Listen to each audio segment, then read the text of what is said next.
Hey Kim, it's Friday, June 7th, 2024. I finally finished planting all my stuff on Wednesday, so you're going to get a big tour of the tiny urban garden today. Besides puppies, we have lots of other things. We'll start on this side, the less interesting side. Well, in some ways less interesting, but in other ways really interesting. So here we have my ever-bearing raspberries that have moved themselves into the hosta, and I'm really excited about that because I'd like them to take over. But I don't know if you can see, I have got tons of I think this is the most raspberries I've ever had. I've just got tons of them. The bees, the bumblebees have been really busy on here these last couple weeks.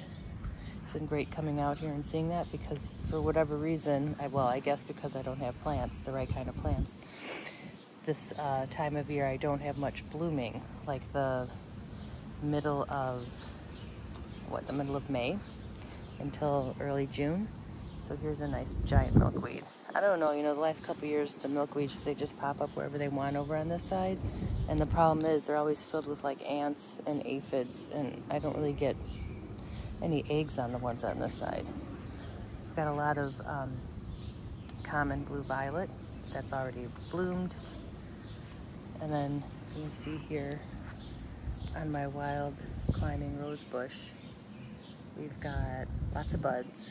This is its third year, so after they're done this year, I got to cut it way back.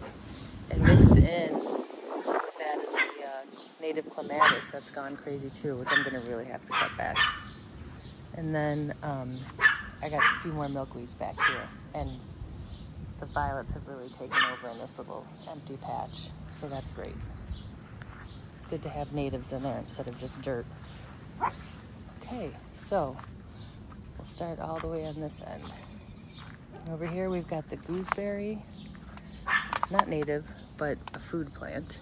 So let's see. There you go, there's some gooseberries in there. And ooh, look at all those right in there too. So still learning about gooseberries, but anyway, this is the second year we've actually had some fruit in this yard. But then look at this, we've got lots of nice blueberries here. I've got my rhubarb, which I've already made a couple pies with, which you finally enjoyed your first, which is crazy. And then look at this one's really full of blueberries. Let's see, look at all that. The autumnal phlox are gigantic. I've been trying to thin them out. They've really gone crazy. Let's see, we've got our sky blue aster here. You've got little pieces of aster down here that the rabbits have really enjoyed. We've got purple coneflower there. We've got bee balm here, and more purple coneflower here, which is in the front, giant. And just can't ever get a short front in this native bed. I planted this golden Alexander here earlier this spring because my other golden Alexander from last year hadn't really come up. And this is good for the swallowtail. This is the native host plant for the swallowtail, the black swallowtail. You can see in there the strawberries. Here's a wild geranium. Those are things that bloom more in the spring. We've got another milkweed. Let's see if we can find anything new here. Oh, down here is a petunia. See a little petunia down here? That's another one that really needs to be in the front. It's gotten overcrowded by the bee balm and the violets and stuff. But here we've got Ohio spiderwort. Let me get out of here so you can see in the sun. Yesterday I came home and it was really, it had been really windy. So my two Ohio spiderworts are really kind of fallen. And now this is just opening. It's the annual fleabane, which is also native. Looks very weedy, but that's, how it is. That's how it goes. Let's see, we got more coneflower and more bee balm. And okay, here we have the yellow coneflower, Ratibida something or other. A lot of strawberries over here. We have the brown-eyed Susan coming up here, which is great. And then, of course, this is the one I bunched up because it was all hanging into the sidewalk. I don't like bunching them up, but what are you gonna do? Oh, here's another one I missed. Okay. And then, if we come around this way, see that, well, now most of my marigolds have died back, but more will bloom. But here is where I planted my tomatoes, my brandywine tomatoes. I bought these from Gethsemane. I did not grow anything from seed in the house this year. And the brandywines are supposed to do really good here, but you know, I like them because of Lord of the Rings, because their name.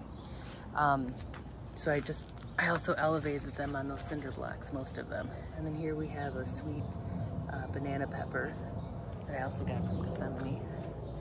And then if we look here, here's my Canadian blue-stemmed goldenrod that is really doing great. I actually even split it. See, it's going all the way over here too. I split it and put some in my mom's because it was crowding out this wild blue indigo that I've had. This is the 4th summer I have still not had any flowers on it. It is making me so sad. I really want to see this bloom because it's going to be this beautiful indigo color, just, you know, like the Ohio spiderwort. And then we have our, you know, that's just what the milkweed are. They're rogue. I planted them in the middle of this native garden and they just grow on the edges and wherever the heck they want. I do have, I don't know if you can even see this, I've got some chives growing there, which you can have if you like. I got lots of chives and lots of chive seeds. Then I planted the rest of my begonias and leftover marigold over here. And I didn't, you know, I've got like 5 pots of the marigolds here to be around the tomatoes, but anyway. Now we've got another milkweed just in the middle of this cucumber bed. I bought these cucumbers from Gethsemane and they look like they're doing good. I think I got 4 plants. Another rogue milkweed. Oh, and then here's the New England asters in their normal spot over here. I don't know if you can even see this down here. Let's see. Here is, oh, here's my golden Alexander from last year that just, you know, is obviously spending time putting down roots this year. But I've also got that Camasis over here, so it really gets thick. I'm trying to cut that back as well. And then here's something I planted by seed. These are my beans, my pole beans. And I guess I'm gonna have to move this up here soon because they're hitting the edge of this, but I wanted to protect them from the house sparrows. And I've got to pull these, look at these healthy clematis here, but they don't belong in this bed. And here's a feverfew, that's an herb, not native. And let's see what else. Oh, I don't know if you can see in there, there's kind of a space. Right here. I planted another Ohio spiderwort I bought from the Chicago Bird Alliance, formerly Chicago Audubon, this year. And then I've got my scallions that have been in there for 3 years that are doing great. I'm gonna have to plant some more because I think this might be their last year. I don't know how many years they grow before they die back. I did plant, of course there's nothing, you can't really see. Oh, here we go. I did plant some carrots in here late, so who knows what will happen. I know I'm gonna have to send them out. That's apparently been the problem with them being so small, or at least one of the problems. And then I did plant the sweet pea in here, but I don't know, maybe this is, God knows, these birds probably are eating it as soon as it pops up. Okay, here's my blue flag iris that I just planted as well. Never had it before. Here's my cardinal flower. These were the ones from last year, but then I planted those and a couple more over there you can't see. Because it seemed like only 2 of the 4 or 6 that I bought came back. This is more feverfew. This is mountain mint. It's always been so crowded out by the bee balm. I don't think it ever really got a chance to get big, so we'll see if this is the year. Seems like I have less bee balm going on. Oh gosh dang, there's something else going on in here. Okay, this is a clematis. I don't want that in here. And this, Jiminy Cricket. Oh, there's a weed, tree of heaven. Okay, let's see what else is back here. Oh, this is smooth blue aster over here. There. And then, oh, let's see, sorry. Because these died back already. This is the native columbine. And let's see. I think I have more. Yeah, here's the tiny. Let's see, that's a more cardinal flower. And then the bee balm that's gotten really tall, growing up and around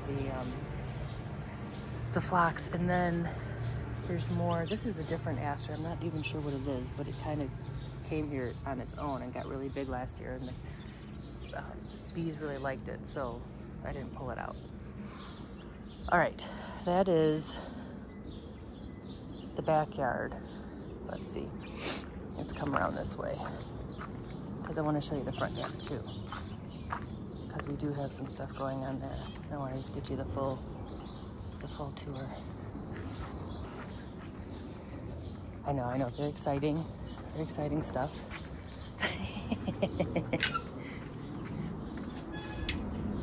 It was a lot more exciting during the pandemic when there was like nothing happening anywhere and everybody was in shock. But okay. As you can see, here's the clematis doing very well. I've already cut it back once. Okay, there's the Joe Pye weed, which of course is gigantic. But look at this beautiful Penstemon digitalis or foxglove beard tongue, which is harder to say than the the scientific name, so I don't even know why they, yeah, but we've got a few of them here, which are doing really nice and looking gorgeous. Then we have the, I don't know if this is the smooth petunia, but look at how great it's doing when it's in the front and has room. I planted those both at the same time. This is the Michigan lily. I don't know if I'm gonna get a flower this year. Haven't seen a flower yet. This is the smooth phlox, which is about to open. It's American germander. I planted these wild bergamot, which are related to the scarlet bee balm, but these are more like closely native to our location. The scarlet bee balm, I think, kind of only go to Ohio with their range, their native range. I planted a little Ohio spiderwort there just to see how it does. This does not get a ton of sun back here, but we'll see. And then, yeah, the American germander is kind of spreading around wherever it wants there. I did my little pots here. And then let's see how my New Jersey tea is doing. So, it's doing pretty good. I had to put baskets around it because the rabbits were eating it, because look at this. Look at how tiny this is. This one and that one were the same size and planted at the same time. And this one is about to flower. Let's see, I don't know if you can see that there. But the spring azure butterfly, little tiny butterfly, this is its host plant, and I've already seen them flying around my yard a couple weeks ago, so it's already made me happy. But